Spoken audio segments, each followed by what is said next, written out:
বাবা রকি, ছাগল দুটোর মনে হয় ক্ষুধা লেগেছে। তুই ছাগল দুটোকে একটু মাঠ থেকে ঘাস খাইয়ে নিয়ে আয় না বাবা, আমার আবার কাজে যাওয়ার সময় হয়েছে। আচ্ছা ঠিক আছে মা, আমি নিয়ে যাচ্ছি।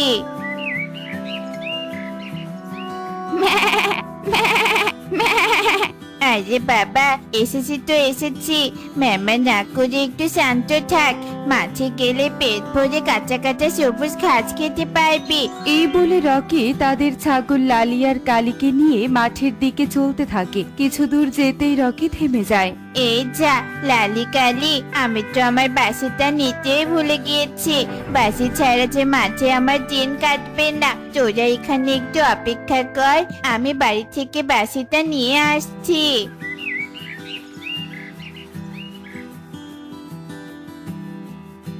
কিরে বাবা, তুই এত তাড়াতাড়ি বাড়িতে? লালি কালীকে কোথায় রেখে এসেছিস? মা, আমি আমার বাসে নিতে লালি কালীকে কাকুলি মাসিদের বাড়ির সামনে রেখে এসেছি। কাকুলি দিদির বাড়ির সামনে রেখে এসেছিস? ওদের বেঁধেছিস তো ঠিক মতো? এই যে ওদের তো বাঁধিনি মা, ছেড়ে রেখে এসেছি। করেছিসটা কি? ওরা তো কিছু বোঝে না। ওরা যদি কাকুলি দিদির বাড়ির কোনো গাছপালার ক্ষতি করে, তখন তো কাকুলি দিদি ওদের শাস্তির পাশাপাশি আমাদেরকে অপমান করবে। চল চল, ওরা কাকুলি দিদির গাছপালার ক্ষতি করার আগে ওদেরকে রক্ষা করতে হবে। মা, তুমি যেতে থাকো, আমি ঘর থেকে বাসিটা নিয়ে আসছি। তোর বাঁশির গান, কবে যে আমি তোর বাঁশিটা ভেঙে ফেলি না।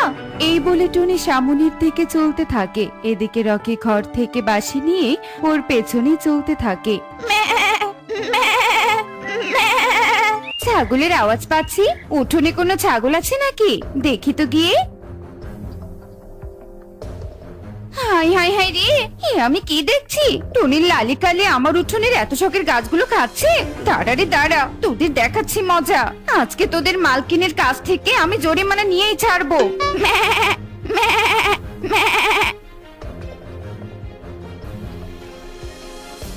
একে দিদি, তুমি লালি কালিকে ধরেছো কেন? কিছু কি করেছে ওরা? কিছু করেনি মানে? দেখ তোর ছাগল আমার সাধের গাছগুলোর কি অবস্থা করেছে।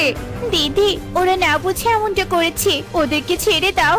এদেরকে তো আমি এমনি ছাড়বো না। এরা আমার গাছের অনেক ক্ষতি করেছে। জরিমানা দিয়ে তবেই তুই এদের নিয়ে যেতে পারবি। দে 10,000 টাকা জরিমানা দে। দিদি, এতগুলো টাকা চাচ্ছ কেন? এতগুলো টাকার তো ক্ষতি হয়নি, তুমি ক্ষমা করে দাও না দিদি। আমরা গরিব, এত টাকা আমরা দিতে পারবো না। টাকা দিতে না পারলে একটা ছাগল আমাকে দিয়ে দে। না না দিদি, এমনটা বলো না। ছাগল দুটো যে আমাদের মা ছেলের প্রাণ। তুমি বরং আমার এই কানের দুলটাই রেখে দাও, তবু ওদের ছেড়ে দাও। ঠিক আছে, দে কানের দুলটাই দে। টুনি কাকুলিকে একটা কানের দুল খুলে দেয় আর কাকুলি টুনির হাতে তার ছাগল দুটোকে তুলে দেয়। টুনি আর রকি লালি কালীকে নিয়ে মন খারাপ করে চলতে থাকে। সোনার কানের দুল, এই কানের দুল বিক্রি করে আমি 1,000-এরও বেশি টাকা পাবো। বোকা টুনি। দেখলি বাবা, তোর একটা ভুলের জন্য কি থেকে কি হলো। মা, আমাকে ক্ষমা করে দাও, আমি এরকম ভুল আর কখনো করব না। এখন থেকে আমি খুব সতর্ক থাকবো। তুই যে ভুলটা বুঝতে পেরেছিস, এটাই অনেক। যা, এবার লালি কালীকে নিয়ে মাঠে যা, আর আমি আমার কাজে যাই।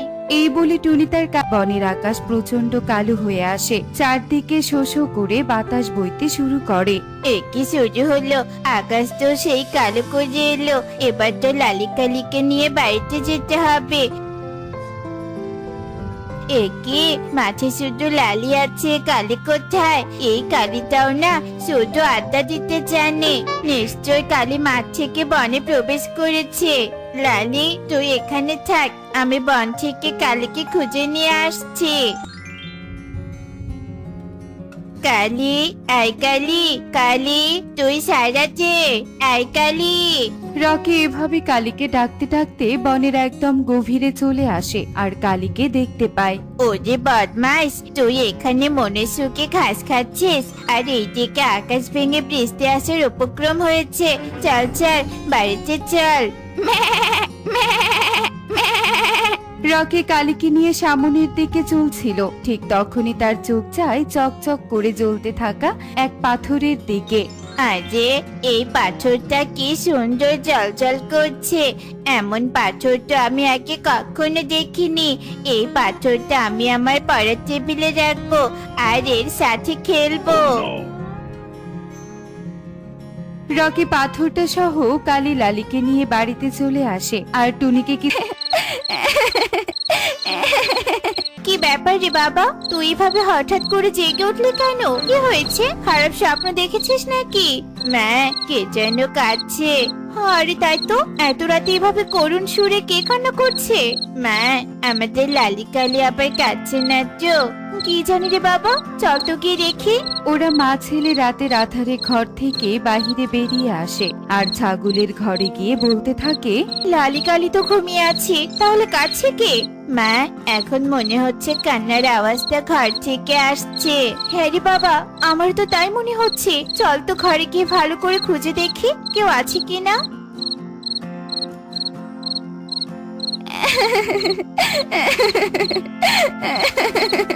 মা, মা, কান্নার শব্দটা ওই পাথর থেকে আসছে। পাথর? এই জল জল পাথর আবার ঘরে আসলো কোত্থেকে? আমি নিয়ে এসেছি মা। আজ দুপুরে ওই পাথরটাকে আমি বনের গভীরে পেয়েছিলাম, সেখান থেকে ওকে তুলে এখানে এনেছি। সব বুঝলাম, কিন্তু এই পাথর কাছে কেন? এই পাথর, কে তুমি? এভাবে কাঁদছো কেন? আমি হলো মুক্ত রানীর মুক্ত।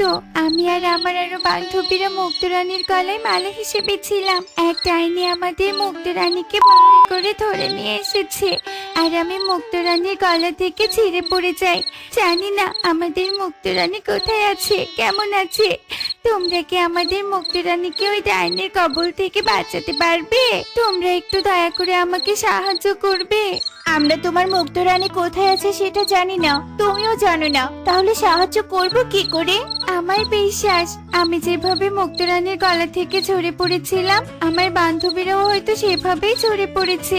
আমাকে যেখানে পেয়েছো সেখানকার আশেপাশে খুঁজলে বাকিদেরও পেয়ে যাবে, আর ওদের অনুসরণ করলে ওই দুষ্ট রানীর আস্তানাও পেয়ে যাবে। তাই নাকি? তাহলে কাল সকালেই আমরা তোমাকে নিয়ে বের হব তোমার মুক্ত রানীর সন্ধানে। তুমি তো ঘুমাওনি, এবার একটু শান্ত হয়ে ঘুমাও মুক্ত। আচ্ছা ঠিক আছে পাখি। এভাবেই রাত কেটে সকাল হয়ে ওঠে আর সকালে টুনি রকি মুক্তকে নিয়ে বনের গভীরে চলে আসে। মা, মা, আমি মুক্তকে এখানে পেয়েছি। তাহলে আশেপাশে আরো মুক্ত আছে, খোঁজ বাবা, খোঁজ।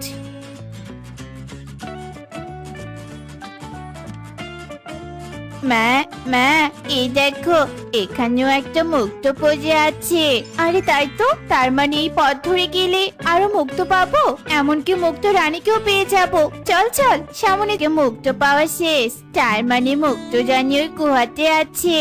ঠিক বলেছিস রে বাবা, চল তো গুহার বাহির থেকে লুকিয়ে দেখি ভিতরে মুক্ত রানী আছে কিনা। ডাইনি, আমাকে ছাড়। আমাকে বন্দি করে তুই আমার নদী রাজ্য দখল করতে পারবি না, কোনো দিনও পারবি না। ছাড় আমাকে, ছাড়। মুক্ত রানী, তোর রাজ্যে আমার মুক্ত আছে। আমি তোর রাজ্য দখল করে ওই সব মুক্তের মালিক হব। জলদি ওই রাজ্যে প্রবেশের মন্ত্র বল, নয়তো তোকে শেষ করে ফেলবো। মুক্ত, তোমাদের রানী তো এখানে আছে, তোমাদের রানীকে ওই ডাইনির হাত থেকে বাঁচাবো কি করে? এই ডাইনি তো ভয়ঙ্কর। এই ডাইনি যতটা বলে ততটা শক্তিশালী নয়। তুমি আমাদের সবাইকে একজোট করে ওই ডাইনির সামনে তুলে ধরবে, তারপর দেখবে আসল খেলা। আচ্ছা বেশ, তাহলে আমরা এক্ষুনি ভিতরে প্রবেশ করছি।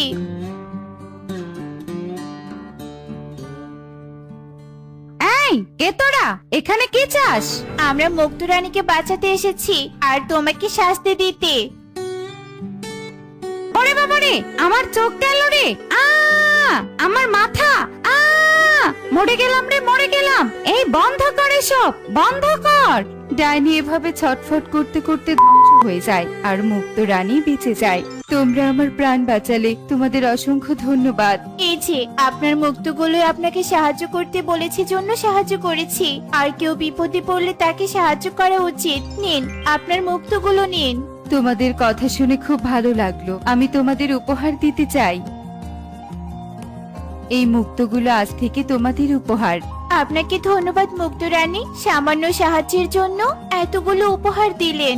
তোমরা সত্যি অনেক ভালো। আমরা এবার আসি, ভালো থেকো। এই বলে মুক্ত রানী তার মুক্তদের নিয়ে চলে যায়। এদিকে টুনি রকি মুক্ত রানীতে উপহার নিয়ে বাড়িতে ফিরে আসে।